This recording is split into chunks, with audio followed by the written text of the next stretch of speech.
Hey everyone, a quick note before we dive in here. At the end of this episode, I have a short interview with Shira Lazar, who is running a project called the JOMO Effect, which goes to support mental health initiatives. The mint itself supports both the artists who did the artwork and then also 5 mental health charities that we talk more about at the end of this episode.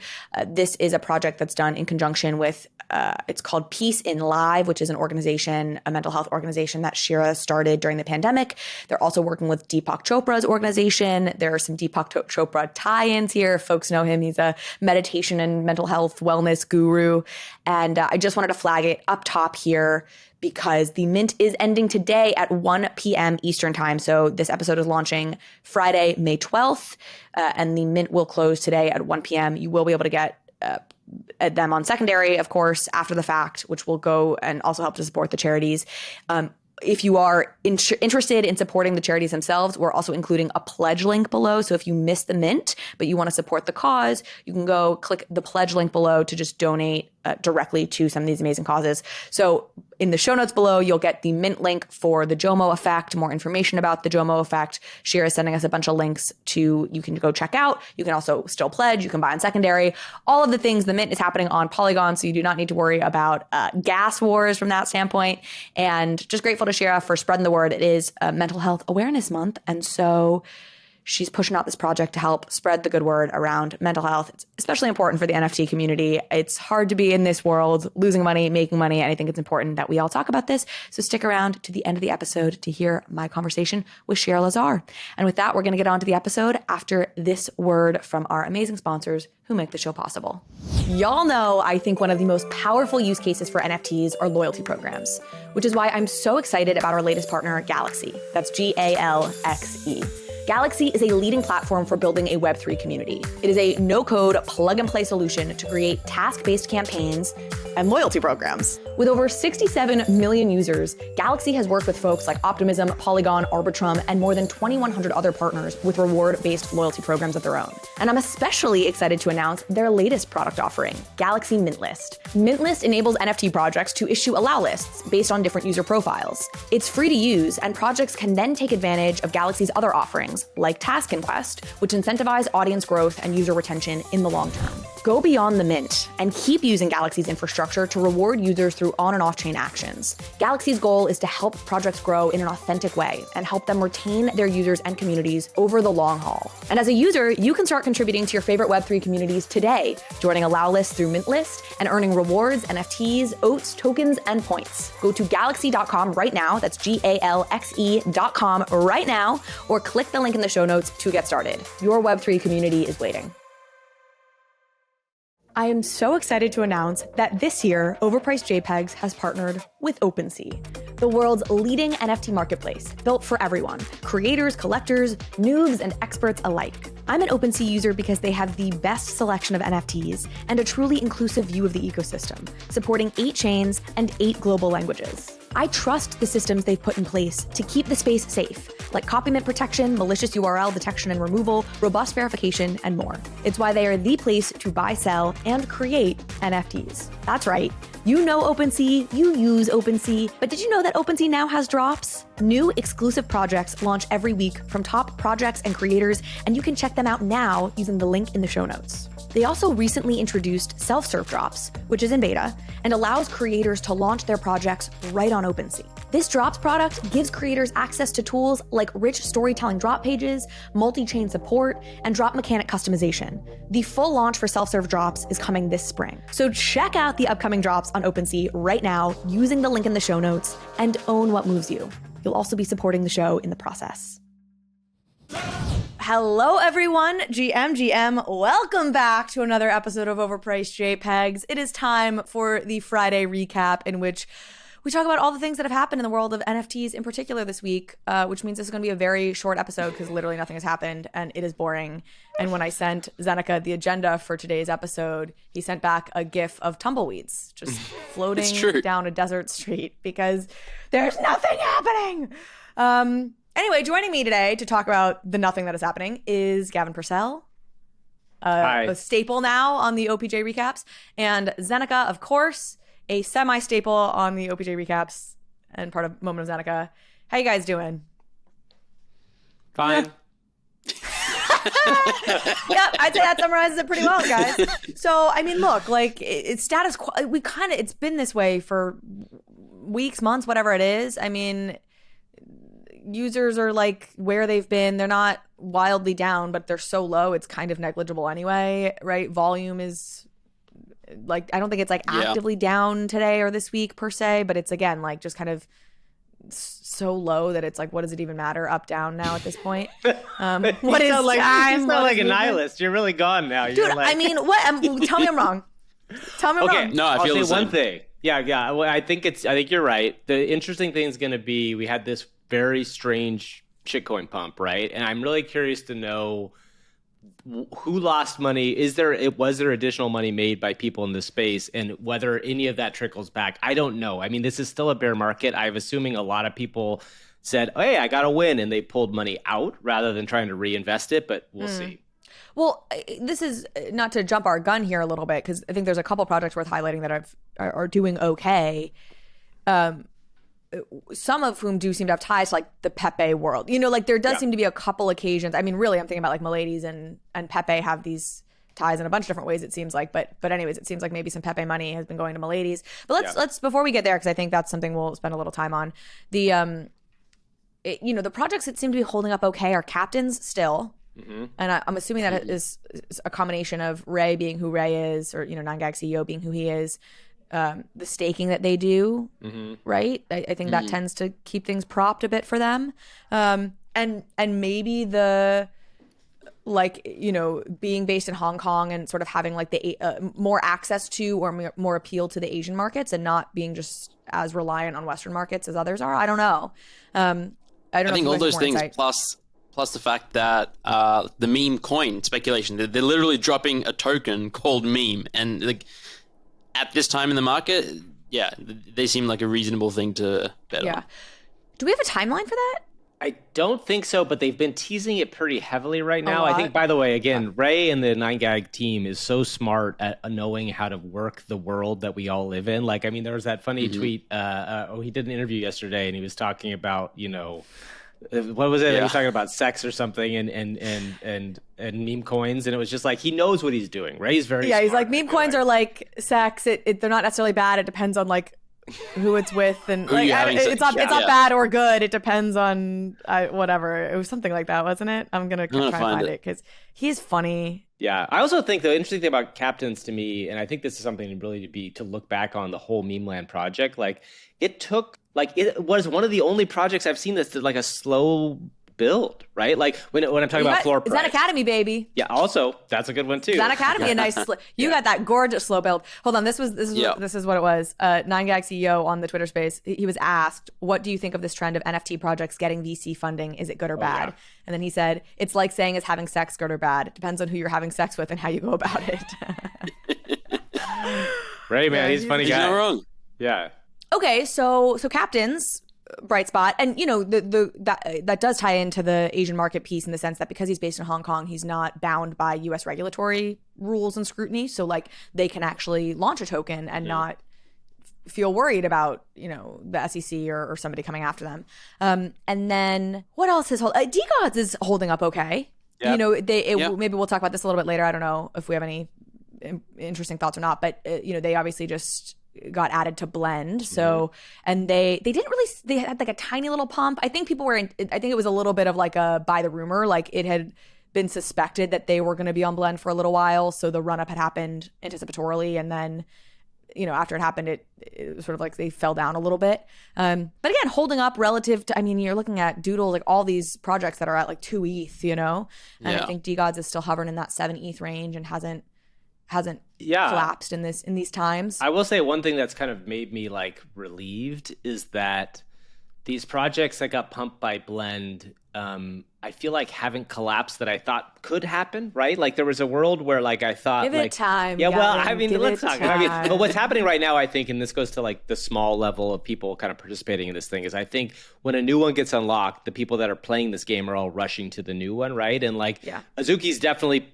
pumped, but it didn't drop like to 10. It came back. I think it got to like 16 and came back to like maybe 13, 14, 12, somewhere around there. 13. Yeah. So like that's at least it doesn't make me feel great that this stuff is happening, but it's also like, okay, well, it's not going to be like a disaster of epic proportions, which I think, I said this on the last Blend episode, but like, I think it's a good thing that this exists. I was not sure about it as a timing wise, if this was the best time to drop it, but I don't know, Zen, what is your take on Blend? Do you think it's interesting?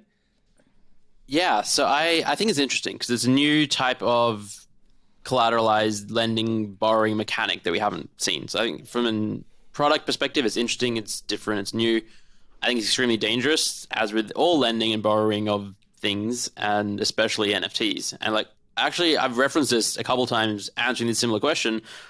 On the December episode we did of Overpriced JPEGs, Carl, you asked me my predictions, and I thought December 2021, I thought 2022 was going to be the year where we had all these lending protocols come out, lead to this massive bull run, and then collapse. And obviously, we just had 10 other Black Swan events collapse the market, so that never really happened, even though those protocols came out. But it does seem like now we're seeing more and more people lean into the whole NFT-Fi side of things, like NFT-Fi themselves, releasing some token coin point thing. Paraspace is doing stuff. Blur Lending is doing, and it's like, all right, so now it's all there and people are comfortable using it. The risk is still the same, where it could, in a better market, like probably now it's not going to pump things like crazy, but like now the tools are there so that if another bull run comes, it'll be like 10x, or like there'll be all this gasoline, and then the crash will be so much harder. So that was the point I was going to make, Gav, which is like, I don't know that we're like out of the woods. It wasn't like the only opportunity for this to fuck shit up was like at launch. Yeah. It only hasn't, because again, there just aren't enough people participating in the market for it to be a disaster. And I'm not opposed to it by any means, right? Like, I'm kind of a believer in just like the world will march forward and there's going to be positive and negative consequences to everything. Like, that's sort of my approach to tech is like, don't try and fight it, but also be realistic about it, and don't think that utopia is coming as a result of it. And, that's how I feel about like these micro cases of tech that's launching within our little tech bubble, right? So with something like a Blend, I think something like this is an inevitability in some ways. And so I'm not going to fight it or be like, you're ruining NFTs. Like this stuff happens, right? And we talked about this last week. Like, I also believe that other markets will spring up. Like, we have this very financialized case right now, but once you have just more assets on chain and you've got better consumer experiences, there'll be lots of different cultures within NFTs that will be into different things. Yeah. Some of it will be like super financialized stuff. Some of it won't be. Like, I think we can run the gamut there. But so I agree. Look, it hasn't. But all, again, and like in times like these, it's like, what would it even mean to like destroy the market? Like, destroy it from where? Like, there's like nowhere to go. Like, everything is just like, absolutely. I have a theory that worthless. Like maybe like 50% of people that are holding NFTs right now just either don't have access to their wallet or are just not interested in trading anymore. So like, we're not only are we looking at the amount of people we have here, but like it's even smaller than we actually think, right? Yeah. Well, I'm just like, at this point, I would just be tax loss harvesting. You know what I mean? And I might as well like wait till we get a little closer to tax time to make that decision. Like, there's nothing. It's not even worth it. Like, my bags aren't even worth enough to be worth selling. Anyway, we're still here. We're still recording this dang pod. This is where you make the money, Carly. This is where you make the money. I know. Yeah. Well, look, we should maybe say that. Like, as I have matured in my understanding of this space, it only took 2 years. I'm finally on the art blocks train, though I have not properly bought into it. Like what Seneca's been saying since literally he first came on my podcast, November of 2021. What do you know? He was right.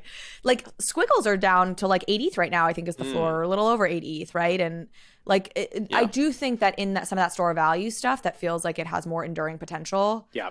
There probably are some good buys. And like, even like some of the AI art has come down from where it's like super frothiness a couple months ago. Like, I remember looking at, is it called Life in the West? Is that what it is? Yeah, Life in West AI America. thing? Yeah.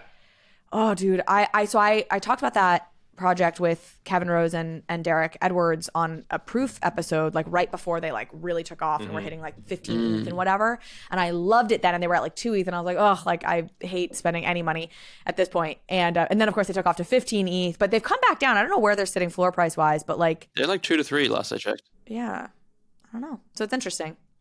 Are you guys buying? I mean, we're saying it's an opportunity. Are you guys buying anything? So my thing about it right now is I feel like it's really hard to tell what's worth buying and what's not worth buying. And I only say that because my theory, and I think to Zeneca's point about a bull run, is that like probably in a bull run, which we're definitely not in, right? But like a bull run, Blend will Blend will open opportunities to people to like really do pretty well, obviously. But I think the tricky thing for me is always when a bull run comes, so much of what you're going to see, and by the way, this was also kind of seen in the shitcoin meta that we just went through, is that like it's the new projects are still going to be the things that are going to catch on, and like the old projects, it's always going to be harder for them to like get the attention again. So I don't know yet who are those people that can do it. I will say like Frank seems to be very able to like kind of continually push stuff forward as an attention getter.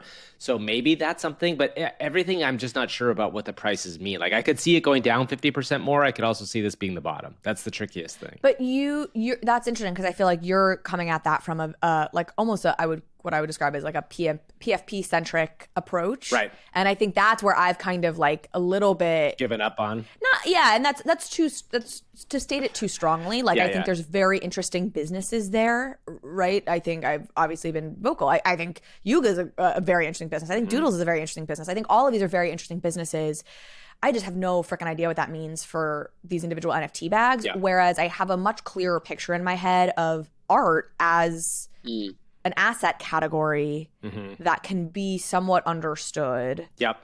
That makes sense. And then, not that I understand it well, but somebody does. You know what I mean? I feel like I probably could if I, decided to study up more. So, I don't know, Zeneca, you obviously are a huge art blocks I mean, just art in general, I think, it's a $50 billion industry before NFTs. Like people have bought, they like to collect art. Art has stored value, excuse me, for a very long time. And I don't think that's going to change. I think it's just like now people are collecting digital art, and clearly there are people that like to collect digital art, and there's going to be more people in the future. And so then it's about, obviously there's like a bazillion art NFTs now. They're not all going to do well and store value long term, but certain things will. And I think Squiggles are a really good example of something. They have like this network effect. They're iconic. They're like Snowfro is the artist. He is incredible. And, the art, it's just like, it's one of those things. And then there are other collections. And I think that, like the thing with art and the difference between art and PFP projects or membership communities, anything, is that you are not dependent on a team doing X, Y, or Z for the value to necessarily go up.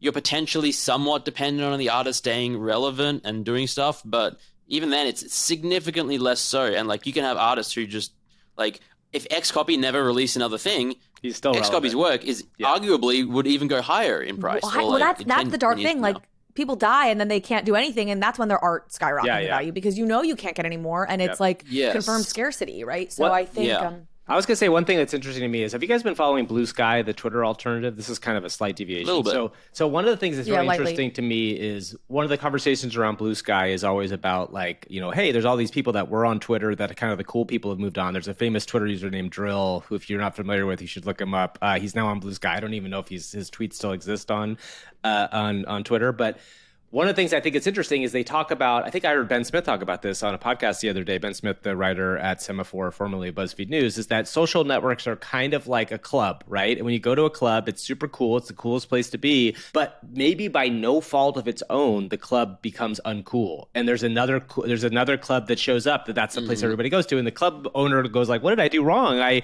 had all the right drinks. I had all the right people. I had the right design. It's like, well, it's just social culture stuff, right? So in some ways, maybe these PFP projects are a little bit like social networks in that you can't really grow them in a way because they're always in this culture thing, right? So like, I think about apes as an interesting thing. Like, we were in a period of time a year ago where apes felt like they were the peak of NFT culture, right? They were the thing. And now apes are at 40 ETH, and I struggle to see a world where, outside of Yuga's gaming ambitions, which I think is really smart, I don't see them as a cultural like icon in the same way that they were before. And I think that it's going to be interesting to see, like, that's the difference between, I think, art and the PFP side, is that I think the PFP side is always going to be like this social network thing where you're going to have people that come in and want to be part of it and then leave. So I think it's a really tricky thing to see which PFPs like will stick around for 2 years, let alone 5 or 10, right? It's a really hard thing. Yeah. I Punks, totally agree. I think. Yeah, punks. Honestly, that's the one thing I would get. Because they want the art route. Yes. And Yeah. we've talked about this in the show multiple times now. Punks want the art route. And I've said this because I think it's so striking. I think back to like 2021 when people were mad because they felt they were comparing Larva and Yuga and felt this was obviously before the acquisition. And they felt like, oh, Larva's not doing enough for their community. Yeah. Like, look at this at NFT NYC. Yuga throw these sick parties for ape holders and Larva doesn't even have a presence. And in hindsight, being like, that was absolutely brilliant. Larva was like, Yeah. we're not touching this shit. This is like iconic, mic drop, and it's art and it's a piece of history. And like the second you throw a party and the second you give people the idea that there's supposed to be utility here, you mess up the whole thing. Yeah. So I think they ended up being brilliant for that. Okay, let's talk about the one project that has been pumping, which is Miladys. So this pump, that's how I feel about it. I'm talking about Miladys. Well, so the most recent pump, we'll work our ways backwards here, right? Elon tweeted a meme that what did it even say? It was like explicitly like, I am not a meme or something. It was like, in fact, there was a shitcoin that launched right afterwards called No Meme that actually pumped and then dumped, of course. Of course. That's what they do. Yeah. It's like saying a duck was quacking, you know? It was a shitcoin that was pumping and dumping. So Elon tweeted this thing.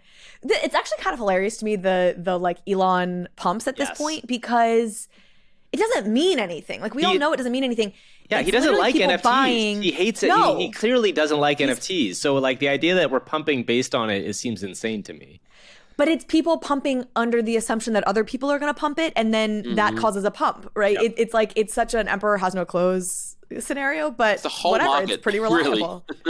The whole market. So it's but anyway, so it pumped. It's come back down since, right? The Elon pumps don't last as long as they once did, you know. I'm looking it up. So right now it's at 4.47 floor, and in 7 days it's still up 40%, but it's down 13% day over day.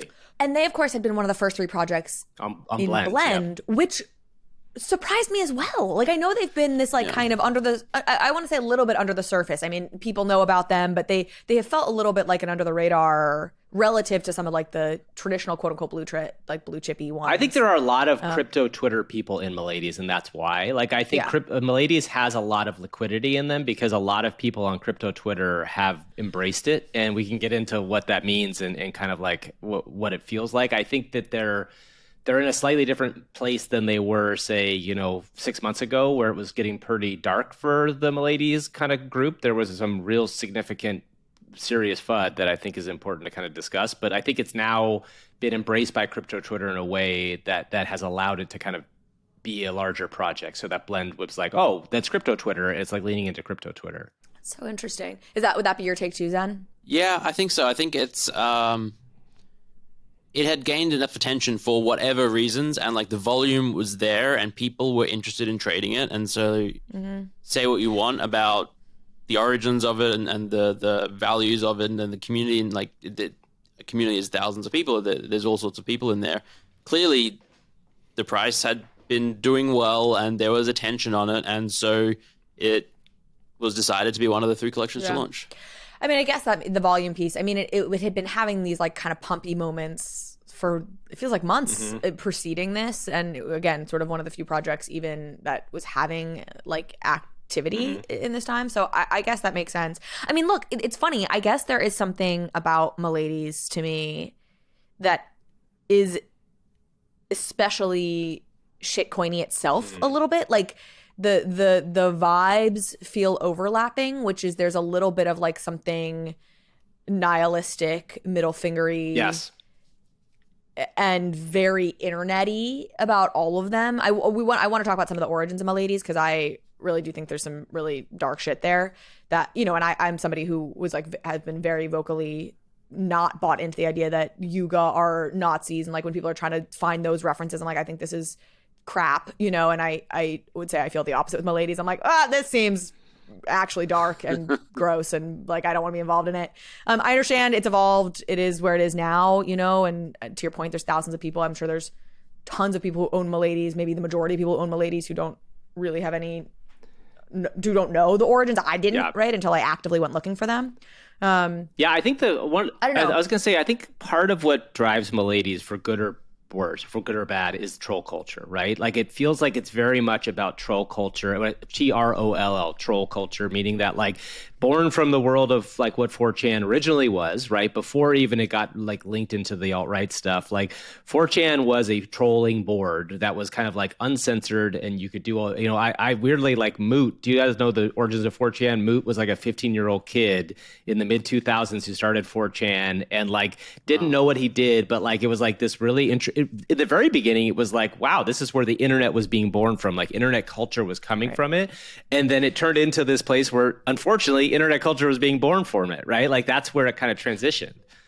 Well, internet, it still gets born from, I mean, it's interesting, right? I think you actually have 4chan on the right and you have Tumblr on the left. And you have like internet culture, right-wing internet culture still, comes from 4chan in I think a lot of ways, and then gets like watered down into like a mainstream version, and then like very left-wing internet culture comes from Tumblr and like waters itself down and enters the mainstream. So I don't know, it's I'm no like internet historian, I'm no Ryder Rips folks who knows everything about sorry, I was just speaking of trolling, anyways, but well, let's talk about this origin a little bit. So like when we talk about this shadiness, and again, I didn't really know any of this and then started looking into it, and I want to try and be careful to speak about only what to highlight where something has been said, but I don't know if it's true or not because I haven't been able to like verify it with my own eyes effectively, right? But you have Remelia? What's it called? Remilio?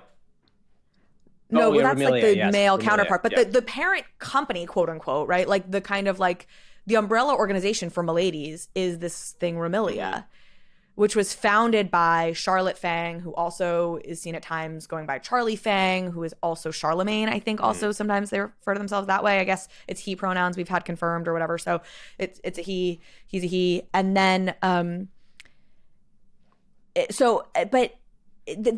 mean, look, the dark thing is that Charlotte Fang, who founded Remelia, which is Miladies and was like the CEO of Miladies, also was a character on the internet named Mia, Miya, which that's confirmed true because Charlotte confirmed that himself on Twitter and saying, yes, and was sort of in like defensive. And Mia, the account doesn't exist anymore.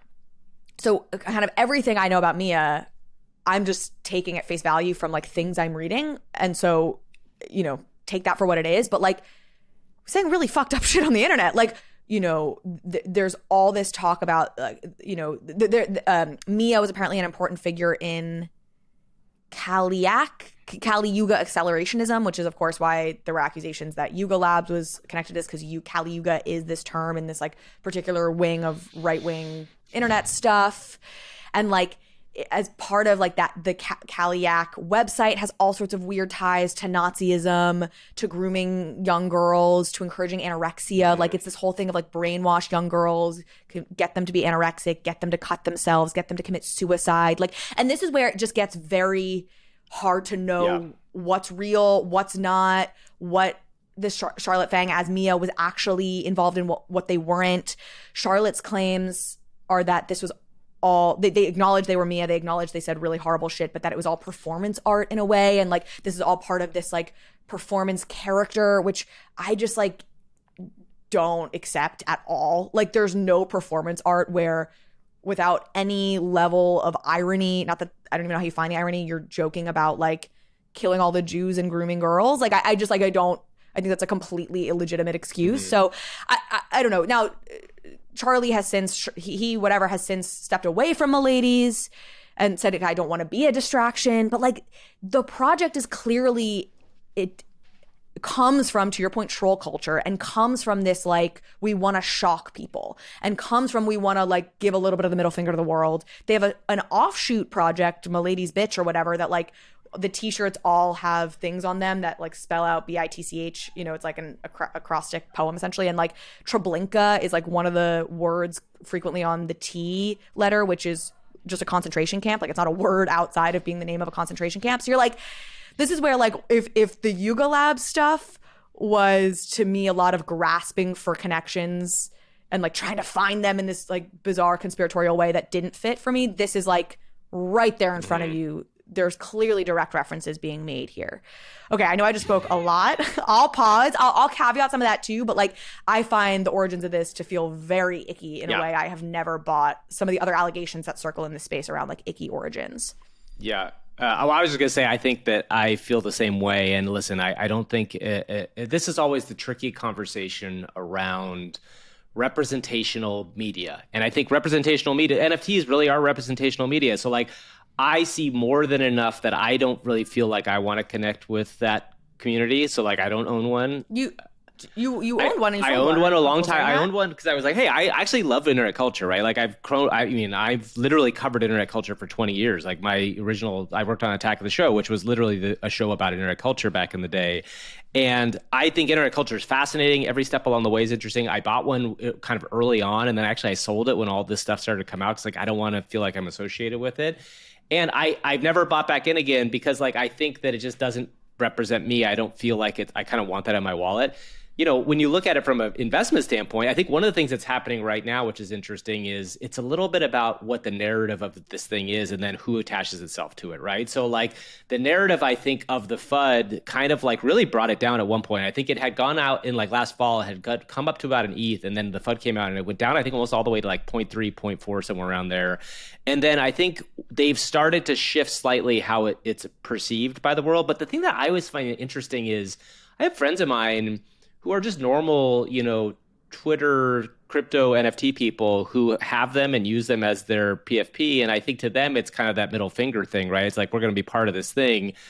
I just know enough now about the background that it's not what I want to represent because it doesn't feel right to me. You said it makes you feel icky. And I think that's like I haven't done as much digging research, but I've heard all of these sort of, all this commentary. And I agree. It seems more legitimate than the ones against Yuga and more nefarious, I would say, and just icky. And it's just like, I mean, yeah, there's a million NFT projects out there. There's like, I don't feel particularly inclined towards Miladys, but I don't know them intimately well either.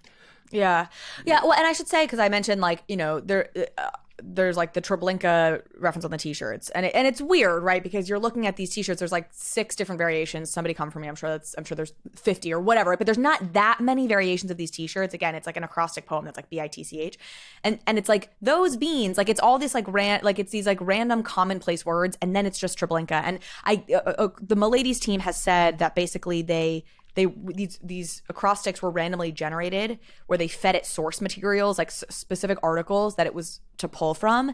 And one of the articles was like a blogger who had written something about Miladys and said that Miladys was to the NFT space like a water cooler at Treblinka, like making the point that they're like a breath of fresh air. Like if you were in a concentration camp, wouldn't a water cooler be nice, right? Which again, like it just like, why are we even like dancing in that pool to me? Yeah. You know what I mean? It's just like, it doesn't make me feel bad. And then they kept it, right? Like clearly like they were like, yeah, well, that's what got randomly generated. And again, it's that like we're going for shock value. One thing I want to say about this before we move on is that it's interesting this is happening in the bear market, right? Like it is an interesting thing to me that this is happening in a time where, you know, attention is kind of off of this, and we all look for something to talk about, and we all look for a narrative to kind of like put into something. And maybe it's because it's the noisy narrative and like all the money's going into it that like it becomes a bigger deal. Like I think if there were 10 other projects pumping, you know, something that felt like it was interesting, that felt like it was different, it wouldn't be as big of a thing. But I think because the market is so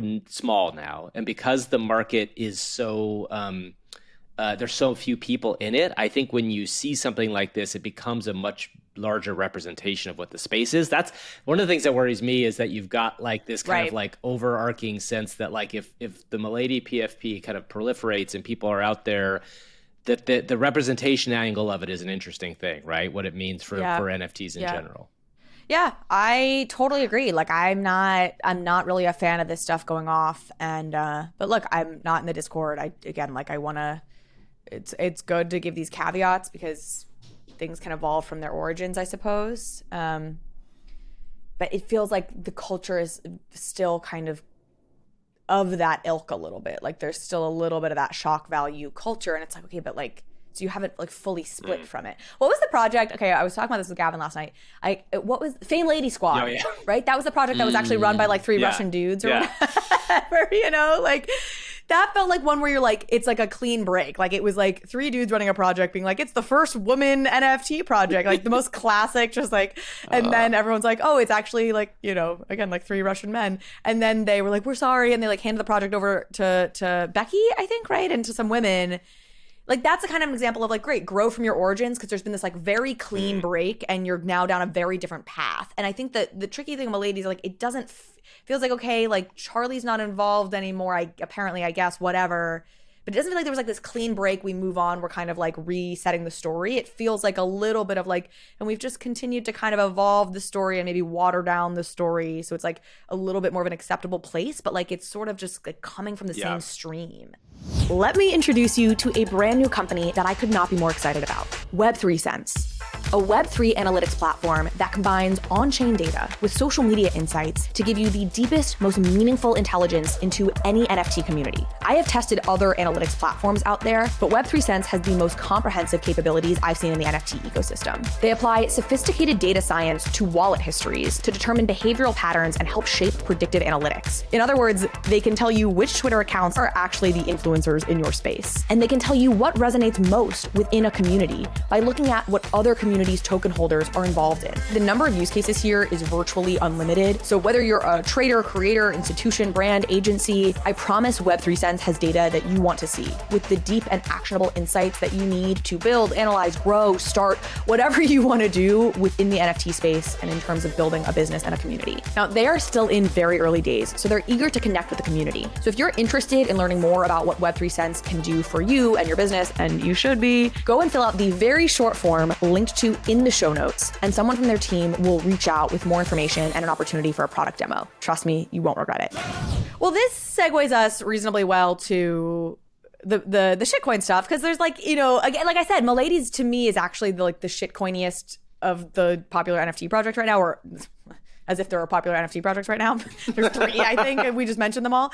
So of the 3 NFT projects, but no, like, because it feels like it has similar kind of origins. It's got that middle fingery feeling, which even more than NFTs writ large is what I feel with shitcoins. Because part of like the middle finger thing to me is like, we have no purpose. Now, Miladys, okay, we should say maybe actually they do like VR tube, like they've done these NFT banners, like initially they started off as like something they were trying to give people access to some like specialized Minecraft server, and then they have subsequently evolved to like do all this other stuff. So I don't mean to say there's not like also, I guess, utility and things happening with Miladys, whatever.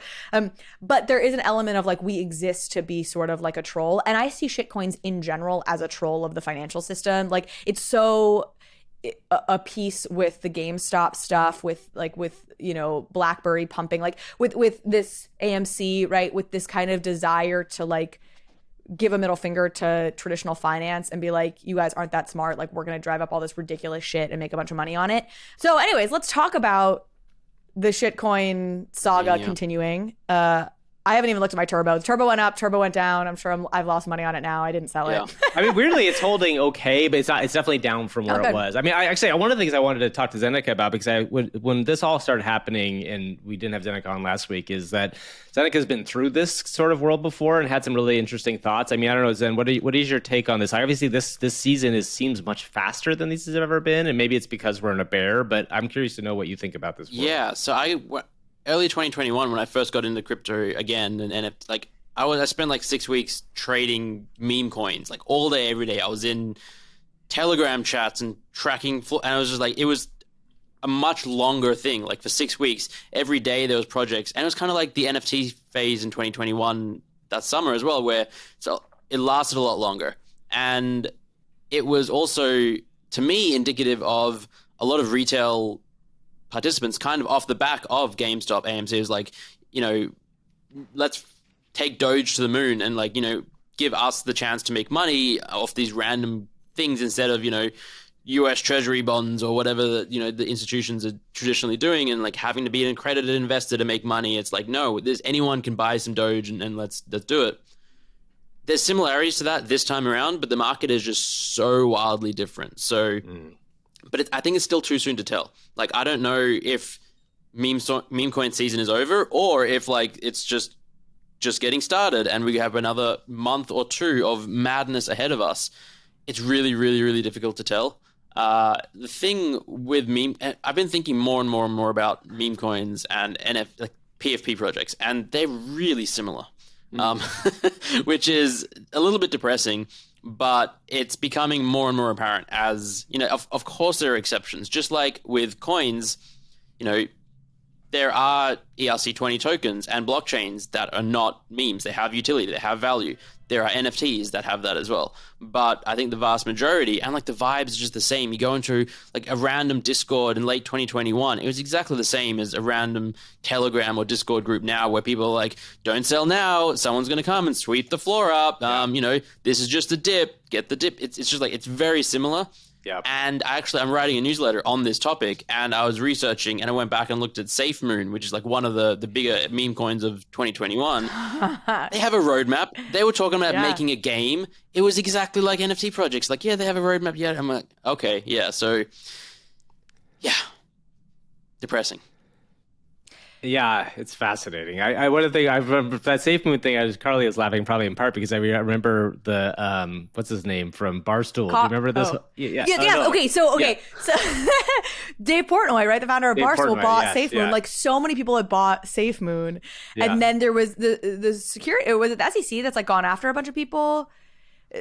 Well, there's a bunch of stuff. I mean, Coffee Zilla also did a whole thing on SafeMoon that was pretty interesting that people can go check out because that whole thing just at the end was a scam like anything else. But so I think it was with SafeMoon. So Dave Portnoy, Barstool CEO, had bought SafeMoon and was like talking about that he had bought it on social media because he talks about literally everything on social media, and he got served papers along with a bunch of other people in like a suit about like promoting, illegally promoting securities kinds of stuff.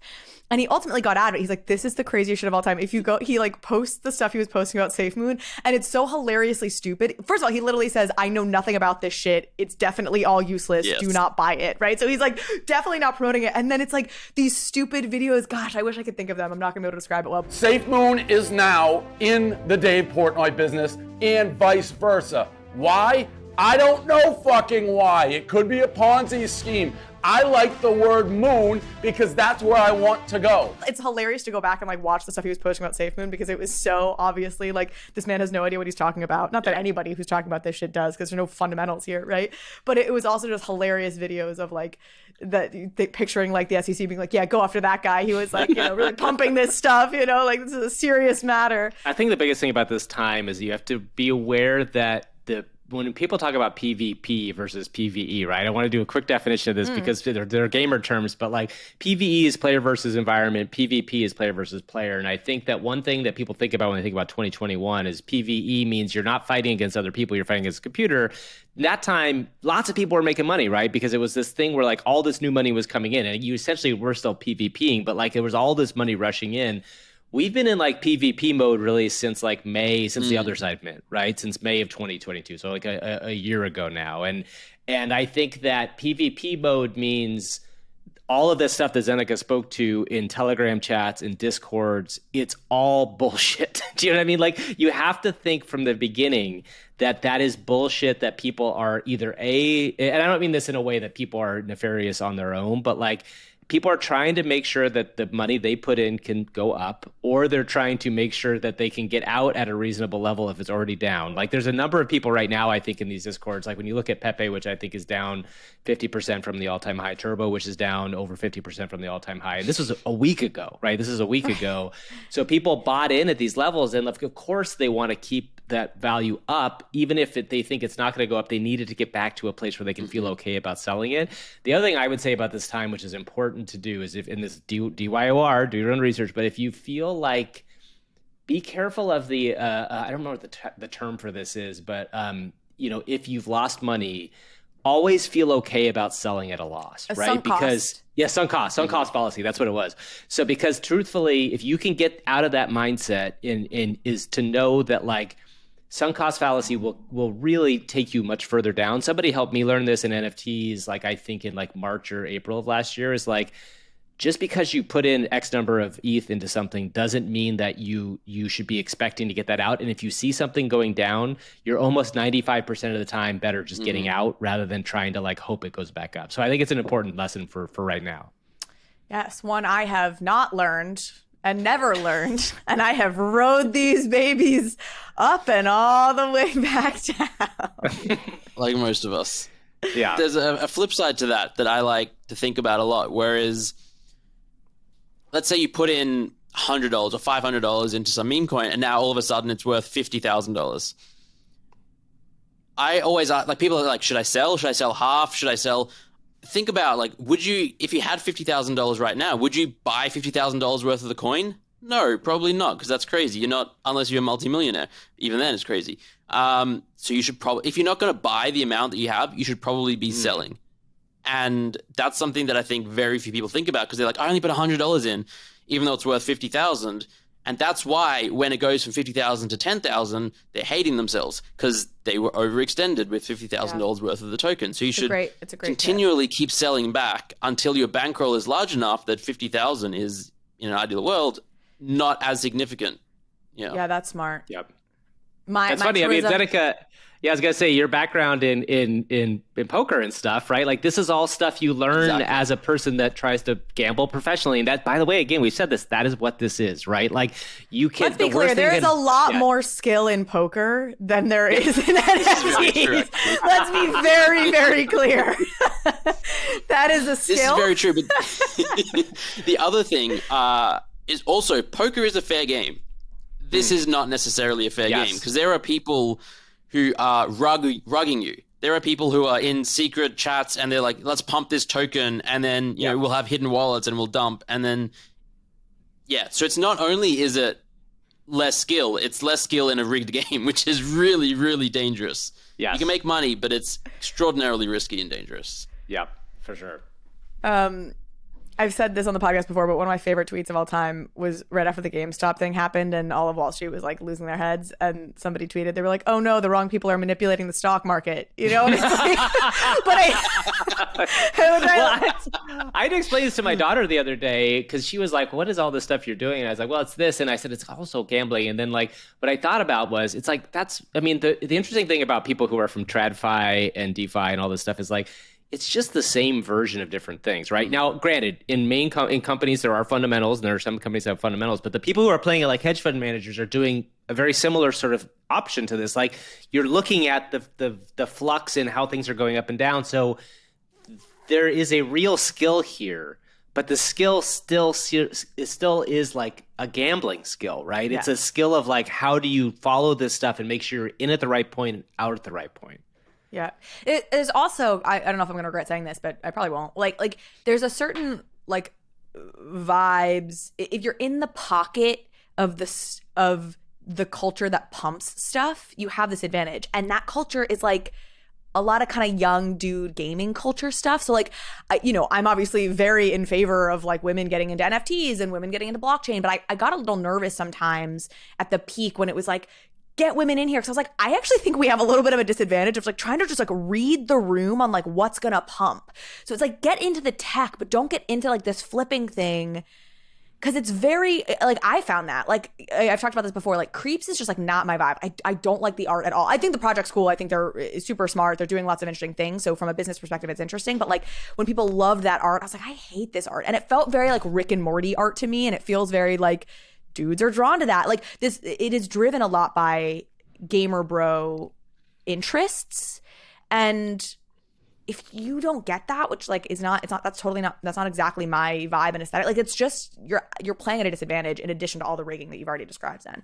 Obviously, I'm not saying, like, women can't thrive in this environment, and there are women who have done very well who they totally fit that culture and aesthetic, but I think it's just something to be aware of. Anything more? So, I mean, Pepe's down. Who knows if it'll pump again? But, like, you know, the Coinbase news. This is interesting. So they had said they were gonna have Pepe on, and now they've said they're not. Do I have that story right? I don't think they. They never said they were going to. They only said they weren't going to.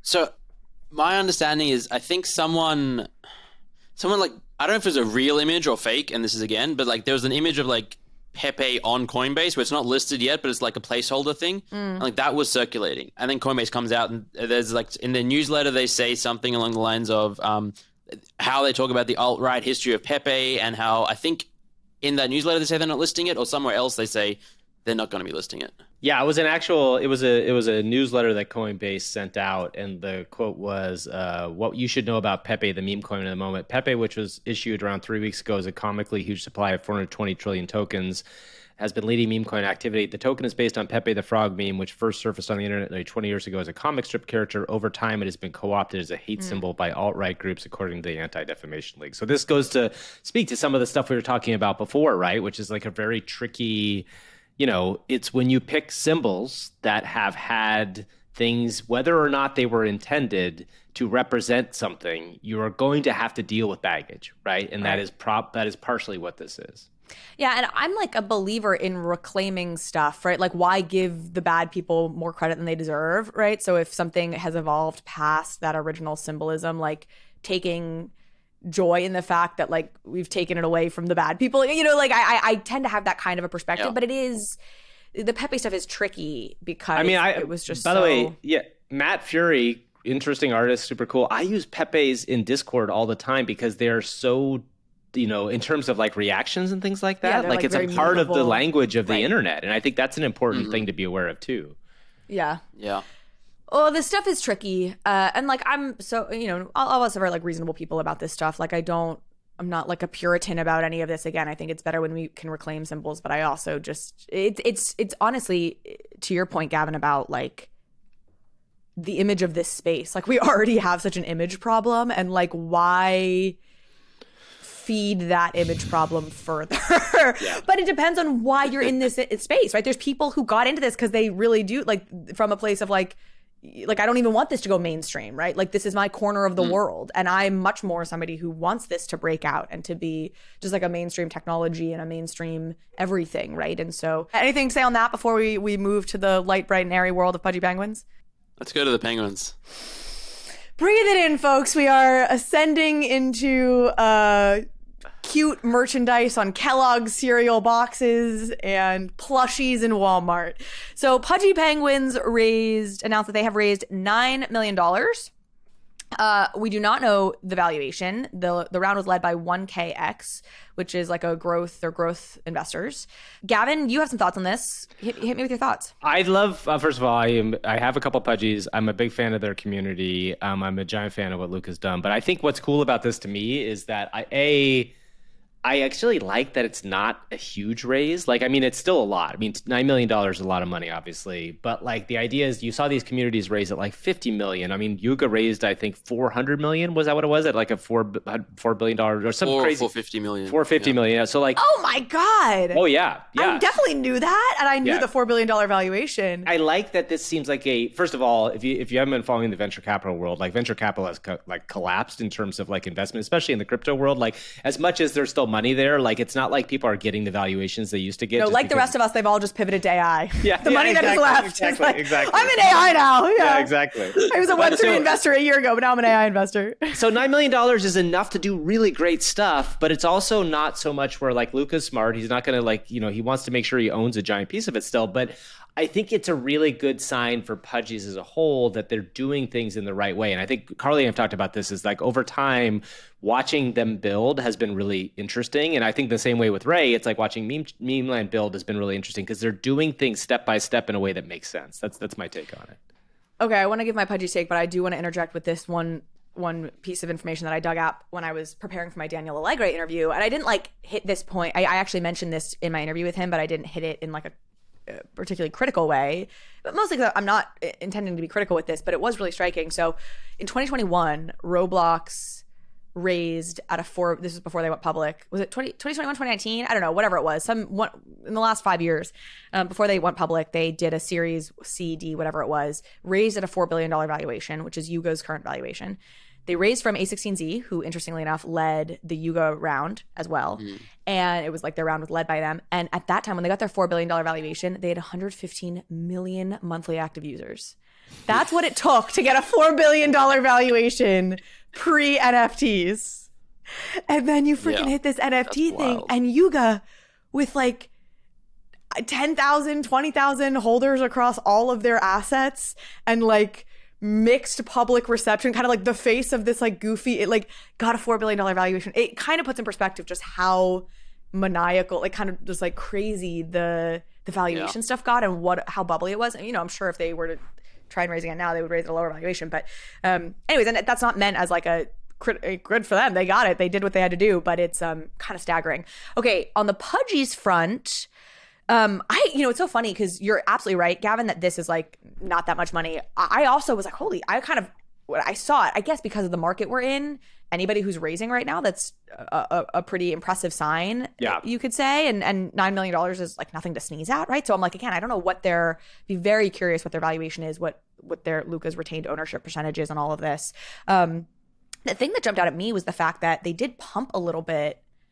I think that's something to come back down, but they pumped on the news, which also seemed like we're in different times now because, when Doodles announced their raise, that was received pretty negatively. Like a lot of times we've seen VC raises not be received well. And it's probably a testament to the trust in Luca that this news was taken as a good sign. And again, and then also just a product of the market we're in. What do you think, Zen? I think it's amazing for this market. That's a really great raise.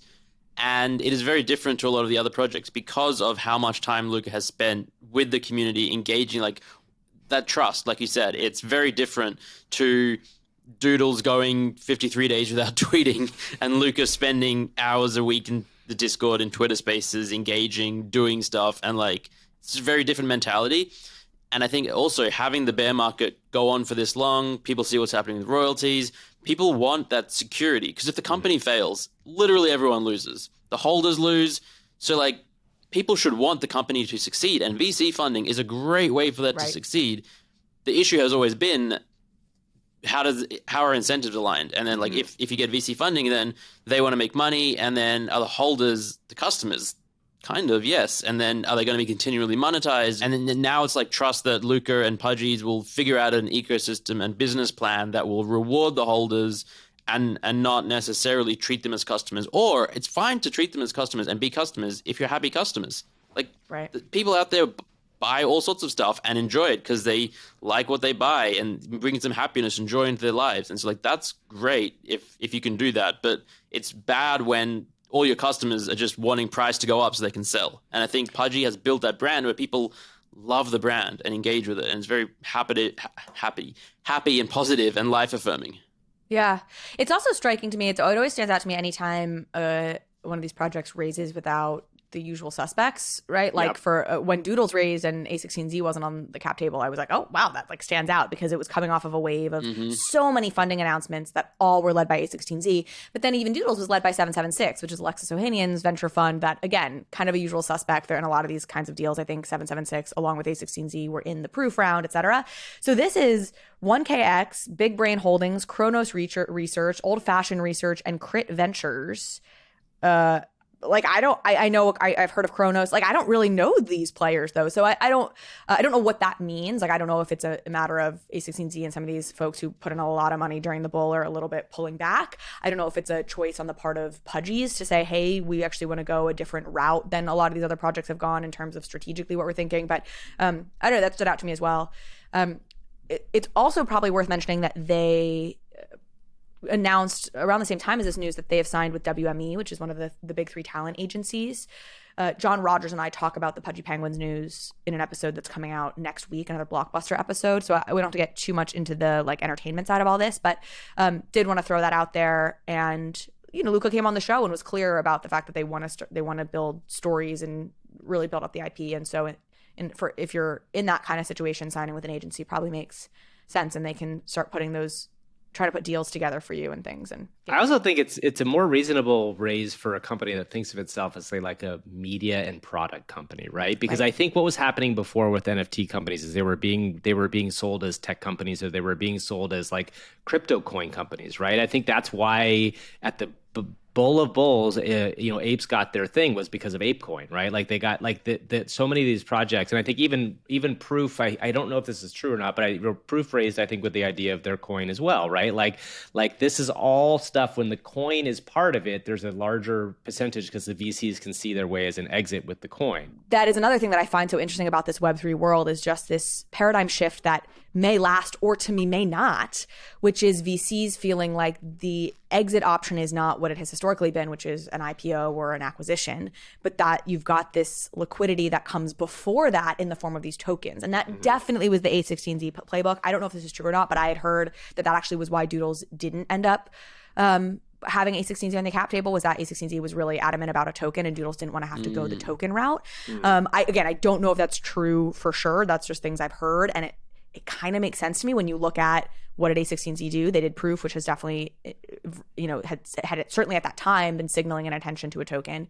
Yuga obviously launched their token. Like, they're big on Uniswap. They have a ton of Uni tokens. Like, clearly that was a model in their head of like, you have liquidity sooner. And I find that all really interesting. But Pudgy's, I agree with you. Like, that makes sense. Like like a slightly smaller raise, not slightly, a significantly smaller raise. It's different times. You're an IP media company, product company. You have not signaled an intention to do a token. This feels more in line with like what would be quote unquote normal. Yep. Okay, well, before we wrap here, it sounds like as we've been speaking, there's been an update on the Coinbase PEPE story. Gavin, do you want to read out what it's saying or what we've learned? Sure. Yeah. So as we just talked about, there was some conversation around this Coinbase thing. So Coinbase's chief legal officer, who goes by Paul Graywall, sorry, Paul, if I'm mispronouncing your name, he said, "We screwed up and we are sorry. Yesterday, we shared an overview of the PEPE meme coin to provide the fact-based picture of a trending topic. This did not provide the whole picture of the history of the meme, and we apologize to the community." So clearly, you can tell, like we've talked about this throughout this whole thing, there's a complicated history, right? Like this is a complicated thing. And this all speaks to the fact of like, hey, you have to learn. And by the way, this is an internet-wide thing I think people should learn. It's like context. Let's all get context, because on both sides, we need context on almost everything we think we're talking about. Can I say what jumped out at me about everything you just said? You said Paul, the chief legal officer of Coinbase, who goes by Paul Graybill. No, that's just his name. We're used to saying who goes by because we live in this world of like anons and like weird Twitter personas. You're too deep in this space when like probably a very like normal professional man's name. It's like he goes by. It's true. It's true. You're talking to a person that's gone by Funky Dog now for 12 months. Yeah.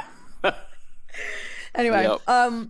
No, totally. I mean, look, I'm sure they got pushed back. I got some crap when I posted something about PEPE feeling like it has dark origins. I was not even really I was sort of, anyways, doesn't matter. I was referring to some of the people who I think have gotten really rich on PEPE, and there are people that I don't like who have gotten really rich on PEPE.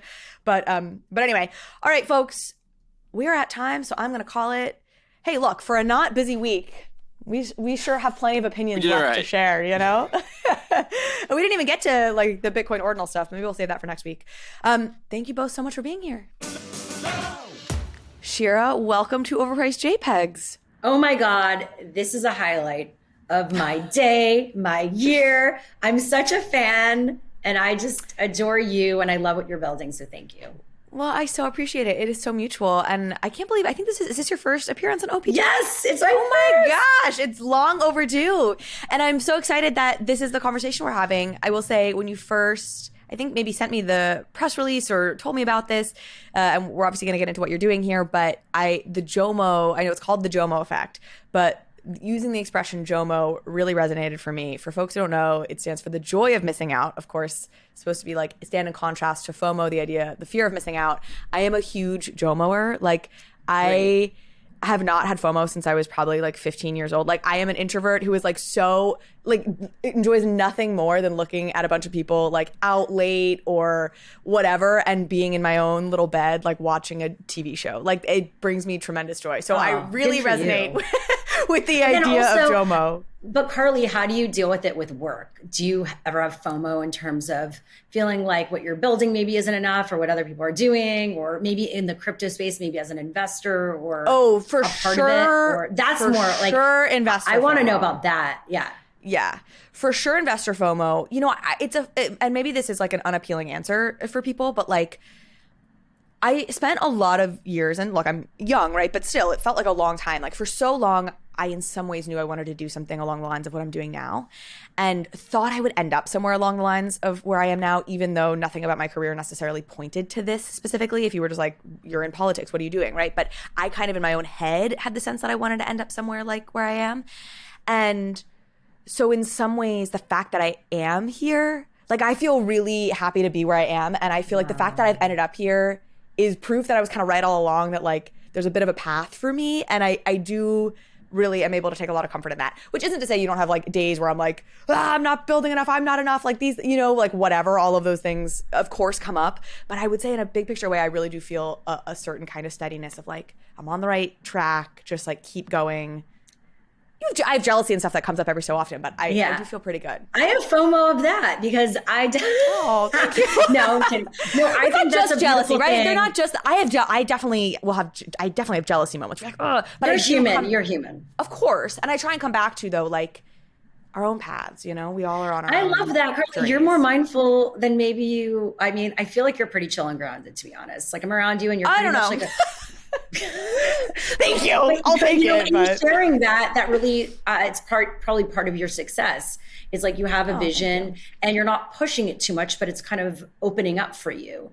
And I think that we create more when we're present to where we are now and have gratitude for that. And then opens up the possibility more. How many times when we want something so bad, it's like we're just land grabbing, right? And we're actually pushing people away and opportunities away because of that neediness and a sense of survival, which is real, by the way. But it's when we are at peace with where we are while also knowing we have intentions for more, where I think the magic happens and like that serendipitous stuff happens, the flow happens, we manifest our dreams. But in the end, we are where we are right now because that's where we're meant to be. Whether we like it or not, there's some beautiful acceptance in that for all of us. Yeah.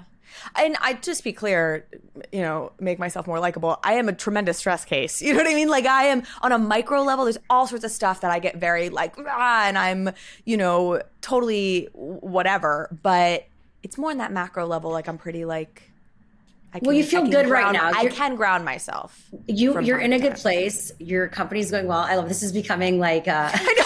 This is not, you were like, how long is this going to be? I'm like, it depends on what we talk about. And I'm like, well, it's going to be 30 minutes because this is Carly's therapy session. One-on-one. Yeah, I love this. We should do these takeovers once a month or something, you know. Yeah. Anyway.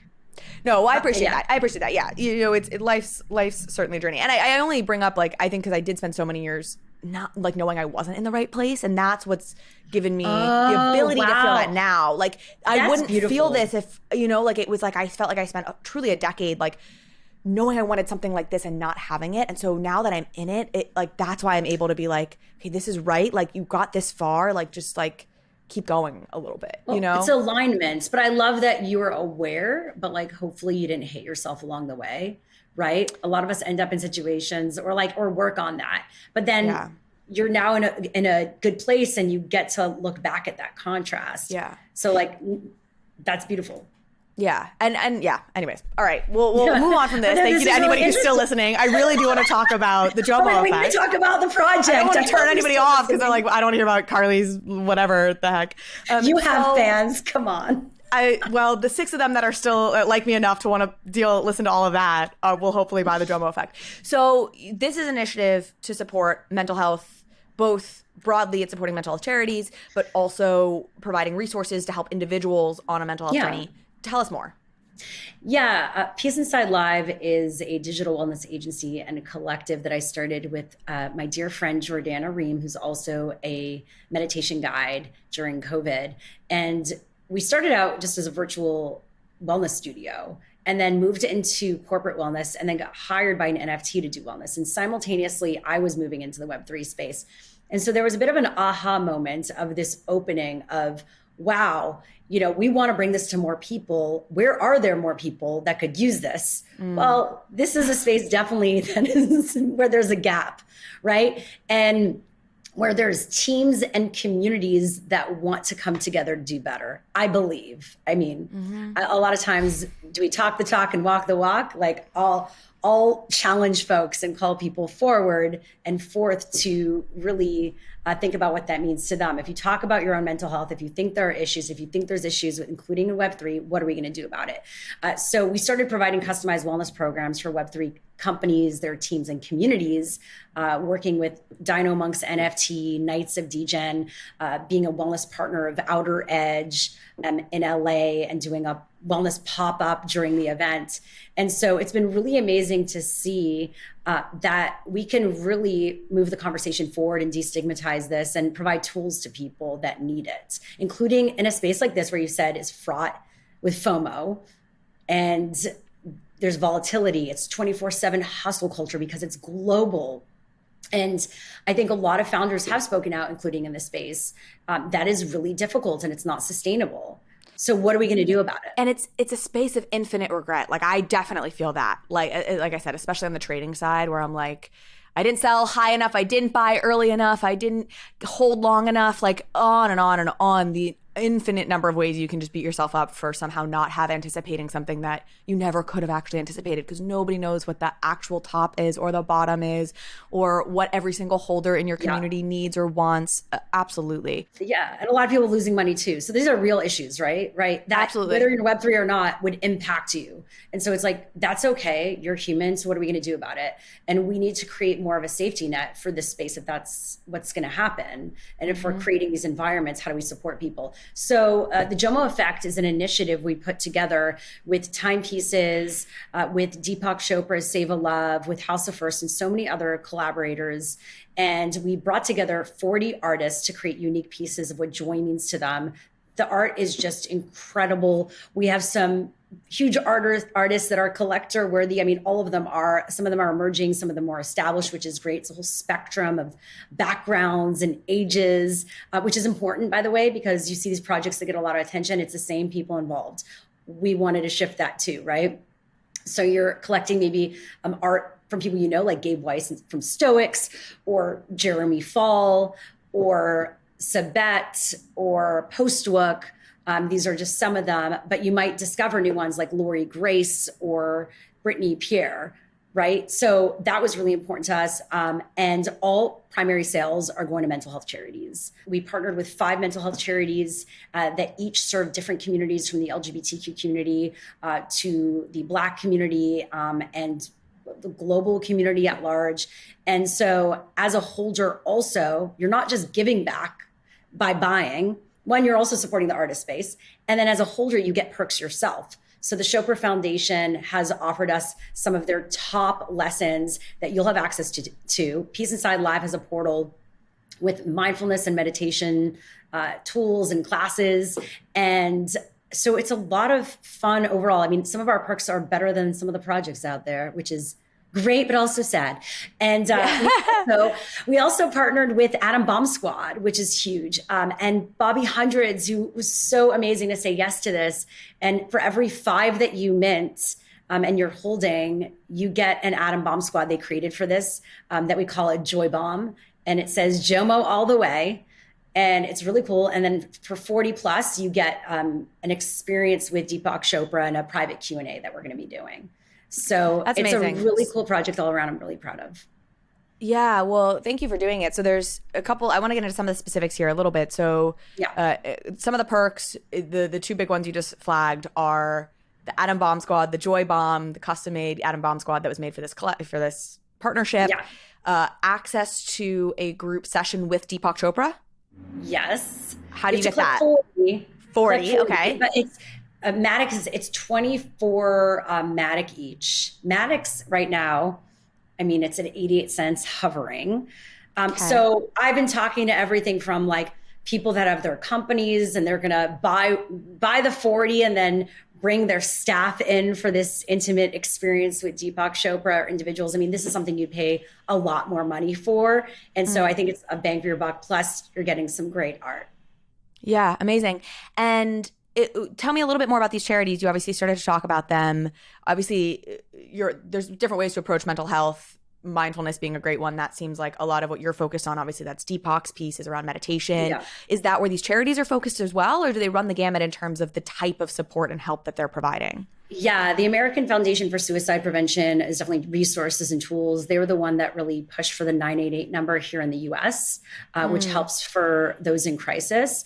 There's the Acoma Project, which helps youth of color. And so they're very focused on the Black community, not just destigmatization, but also giving actual resources to help those who haven't had access to it. Is that before. Like counseling oftentimes and... Yes, tips access and tricks. I feels like that's like a. I think it's but about, empowering those in those communities that who, one, need the money and the resources, and also moving the conversation forward. Dr. Alfie, who's the founder of it, is an amazing Black woman who's been in this space forever. So the work she's doing, leading the way in terms of that representation, is really important to empower other Black leaders in the space, and also for, in order to, as you know, you've been in politics, and you've done this, got myself out of there. And in order to support these communities, they need to see themselves, right? And so you need to have people that have experienced what it's like to be on the other side to make the difference. And she's doing that definitely for the Black community, Black youth, and doing also reports, a lot of data that will lead to investments, right? Which we know is key also. The Minds Foundation helps villages in India. They also provide free therapy. So even a few $1,000s could help with free therapists for, a month for different people that they serve. There's Love Loud, which helps the LGBTQ community and was launched by Dan Reynolds from Imagine Dragons. They do events around bringing together the LGBTQ community in safe spaces, and also supporting other 501c3s in the space. And then there's Half the Story, and the work that Lars is doing there as a 20-something who's experienced the other side of social media, and creating, working with legislators and policymakers to hold these platforms accountable. And also bring education into schools around mental health and how social media is impacting the lives of teens. As we know, or you might not know this, but the latest study coming out that suicide rates have skyrocketed for girls 11 Mostly to 14. for teenage girls, yeah. Yeah, exactly. And younger, it sounds like younger than teenage. Oh boy. Yeah. Yeah. Well, that's great that you're doing this work. Really appreciate it. Tell folks how to support. Yeah. So obviously buy the NFT. Where can they get them? You said Matic, so it's clearly Polygon.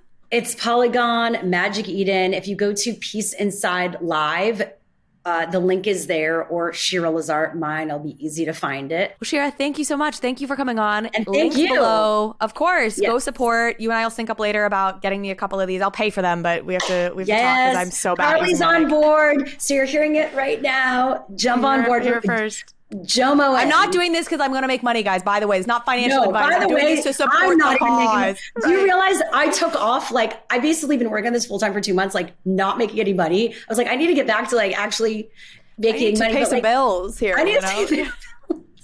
But no, I appreciate it. And let's create more JOMO, less FOMO together. Love it.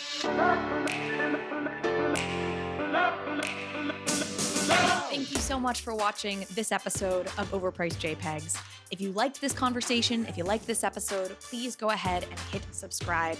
It helps me out, it helps the show out, and it means you will get alerts and updates when we post new content. Thanks again.